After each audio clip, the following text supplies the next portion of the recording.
9ஆம் கிளாஸ் படிக்கும்போது உடம்புல ஒரு ஊனம் இருந்துச்சு. நான் அப்படி ஹஞ்ச் பேக்காக இருந்துச்சேன். ஆர் கோபாலகிருஷ்ணன் அப்படின்னு என்னுடைய நண்பன் ஒருத்தன், ஆர்ஜி, அவன் நான் கூணான்னு தான் கூப்பிடுவான்.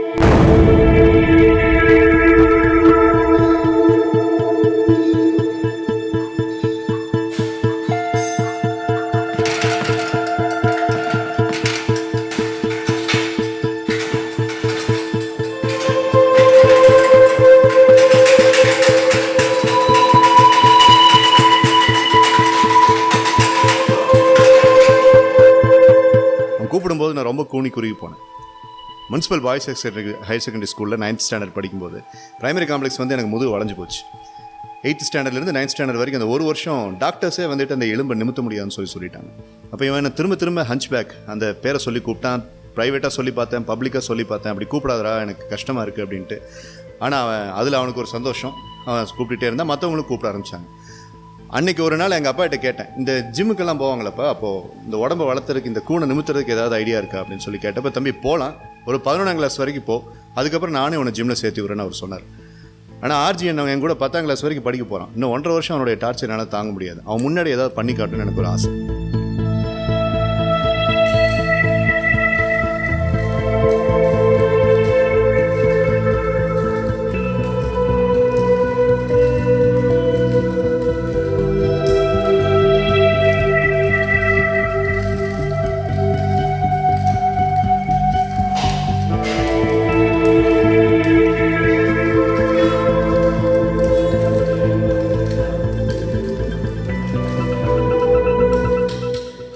ஸோ எங்கள் வீட்டுக்கு பின்னாடி பார்த்தீங்கன்னா அப்பா பழைய மெக்கானிக் ஐட்டம்ஸ் எல்லாம் போட்டு வச்சுருக்க ஒரு ஸ்டோர் ரூம் இருக்கும். அங்கே கடப்பாறை ஒன்று இருந்துச்சு. அந்த கடப்பாறையை தூக்கி என்னால் வந்துக்கிட்டு ஓவர் த ஹெட் வந்து ஒரு வெயிட்டை தூக்க முடியாதுன்னு டாக்டர் சொன்னார். ஏன்னா முதுகு இப்படி தான் வளைஞ்சிருக்கும். என்னால் ஓவர் த ஹெட் தூக்க முடியாதுன்னு சொன்னார். அந்த கடப்பாறையை ஒரு 2 தடவை தூக்கும் போது எனக்கு இந்த இடத்துல பயங்கரமாக வலிச்சது. ஆனால் 3ஆவது தடவை தூக்க முடிஞ்சிச்சு. 2 தடவைக்கு மேலே 3ஆவது தடவை தூக்க முடியும் அப்படின்னா என்ன அர்த்தம்? 7வது 8வது உங்களால் தூக்க முடியும்னு அர்த்தம்.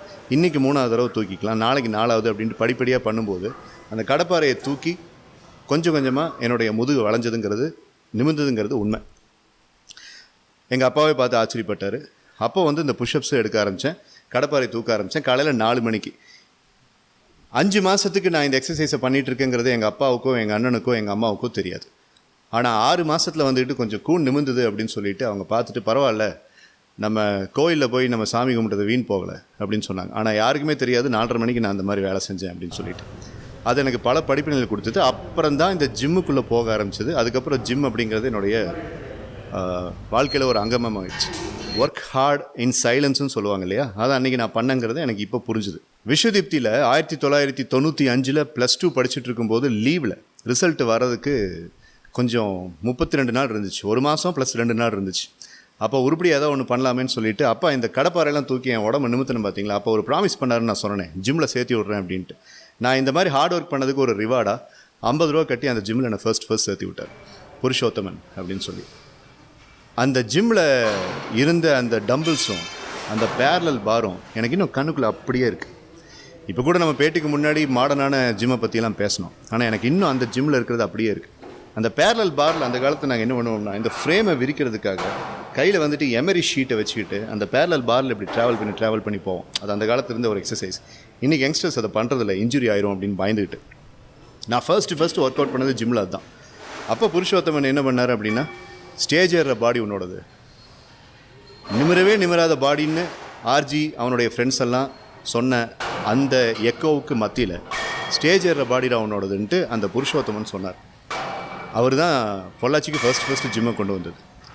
அந்த டம்பிள் அவர் எடுத்து எனக்கு, நீ இது பண்ணு இப்போ கர்லிங் பண்ணுன்னு சொல்லிட்டு அந்த டம்பிள் அவர் தொடறதுக்கு பர்மிஷன் கொடுத்து அந்த கர்லிங் பண்ணும்போது அந்த டம்பிள் கிளிங்னு ஒரு சத்தம் கேட்கும். அந்த சத்தம் இப்போ வரைக்கும் என் காதில் இருக்குது. ஐயப்பன் கோயிலுக்கு பின்னாடி குடிசையில் வச்சுருந்தாங்க.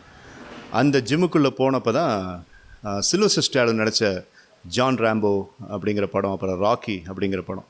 ராக்கியை பார்த்து பாக்ஸிங் கற்றுக்கிட்டேன். ஃபிஸ்ட் ஆஃப் ஃபியூரியை பார்த்துக்கிட்டு நன்சாக் கற்றுக்கிட்டேன், ப்ரூஸ்லி பார்த்து. அப்புறம் பாடி பில்டிங் அப்படிங்கிறது அர்னால்ட் ஷ்வார்ஸ்நெகரை பார்த்து கற்றுக்கிட்டேன். ஸோ இது 3ஐயும் ஒன்று சேர கொண்டு வரலாமா அப்படின்னு சொல்லி பண்ணும்போது அது 3 வந்துக்கிட்டு பார்த்து மற்றவங்களை அட்ராக்ட் பண்ணிச்சோ இல்லையா எனக்கு தெரியாது. ஆனால் எனக்குள்ளே அது ஒரு பெரிய கான்ஃபிடென்ஸை கொண்டு வந்துச்சு.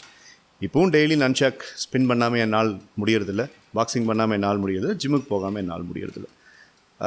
அப்படியே போயிடுச்சு. அதாவது யங்ஸ்டர் அப்படிங்கிற நினப்பிலேயே நான் சுற்றிக்கிட்டு இருக்கேன். ஜிம்மை பற்றி பேசுனீங்கன்னா நான் பேசிகிட்டே இருப்பேன்.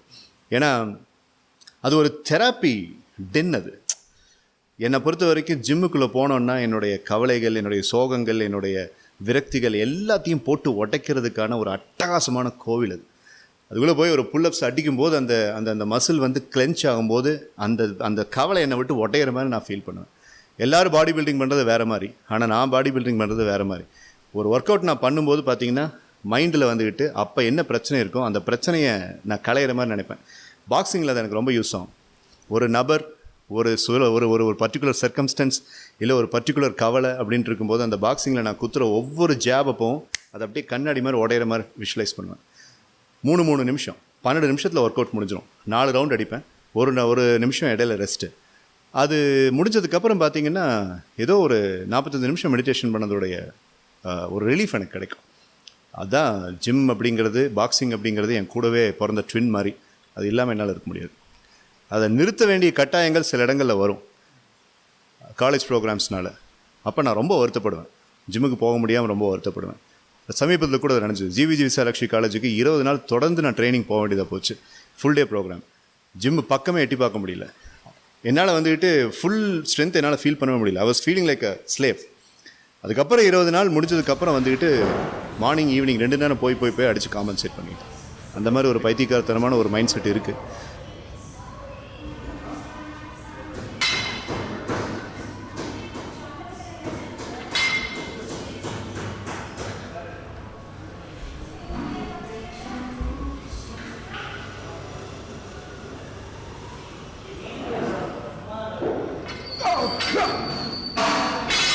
யங்ஸ்டர்ஸ் இதை வாட்ச் பண்ணாங்க அப்படின்னா டிஸ்ட்ராக்ஷன்ஸ் அப்படிங்கிறதும் அப்புறம் செல்ஃபோன் அடிக்ஷன் அப்படிங்கிறதும் இப்போ அவங்கள வந்துக்கிட்டு முறுக்கிக்கிட்டு இருக்கிற ஒரு முக்கியமான மிருகம். அதுலேருந்து வெளியில் வரணும் அப்படின்னம்னா ஜிம் ஒரு முக்கியமான விஷயம். ஆனால் அந்த ஜிம்லேயும் பார்த்தீங்க அப்படின்னம்னா ஒரு டம்பிள் ஒரு செட் அடிச்சுட்டு உடனே போய் ஃபோன் எடுத்து பார்த்துட்டு இருக்காங்க நிறைய பேர். அது பண்ணக்கூடாதுன்னு நினச்சிட்டு இருக்கேன். இப்போ நான் ஒரு புதுசாக ஒரு மாடியூல் ஒன்று க்ரியேட் பண்ணிகிட்ருக்கேன், அதுலேருந்து பசங்களை வெளியில் கொண்டு வரதுக்கு. ஸோ ஜேர்னி அப்படியே போயிட்டுருக்கு, ஜிம் ஜேர்னி அப்படிங்கிறது.